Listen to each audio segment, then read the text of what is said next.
মেশিনে রাখা হচ্ছে সুপারির খোল। মুহূর্তের মধ্যেই তৈরি হচ্ছে গ্লাস রাখার ট্রে আর প্লেট সহ নানা তৈজসপত্র।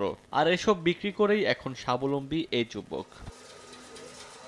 নদীবহুল জেলা হওয়ায় পিরোজপুরে প্রচুর পরিমাণ সুপারি গাছ জন্মে। বিশেষ করে কাউখালী উপজেলায় এর পরিমাণ বেশি। আর এই গাছ থেকে পাওয়া খোল কাঁচামাল হিসেবে ব্যবহার করে দৈনন্দিন প্রয়োজনীয় ওয়ান টাইম তৈজসপত্র তৈরিতে আগ্রহী হন ফরিদ নামে এই যুবক। ইউটিউব দেখে এই ব্যবসায় উদ্বুদ্ধ হন তিনি। জেলার বিভিন্ন স্থান থেকে সুপারির খোল প্রতি পিস 2 টাকা থেকে 2.5 টাকা দরে সংগ্রহ করা হয়। খোলগুলোকে প্রথমে রোদে শুকিয়ে টিউবওয়েলের পানি দিয়ে ধুয়ে নেওয়া হয়। এরপর খোল মেশিনে বসিয়ে তাপ ও চাপ প্রয়োগ করে নানা পণ্যের আকৃতি দেয়া হয়। মাত্র 1 থেকে 2 মিনিটের মধ্যেই তৈরি হয়ে যায় গোলাকার বাটি, চৌকোনা প্লেট, ট্রে সহ নানা সামগ্রী। একদিকে পরিবেশ বান্ধব, অন্যদিকে তৈজসপত্রগুলো নান্দনিক হওয়ায় দিন দিন ব্যবসা প্রসারিত হচ্ছে। আমরা কোনো কেমিক্যাল ব্যবহার করি না।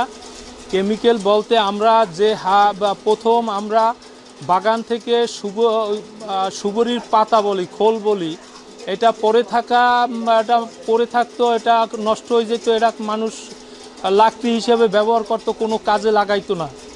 তারপরে এটা আমরা ইউটিউবে দেখে আমি অনেক দিন ধরে এটা আমার একটা স্বপ্ন ছিল।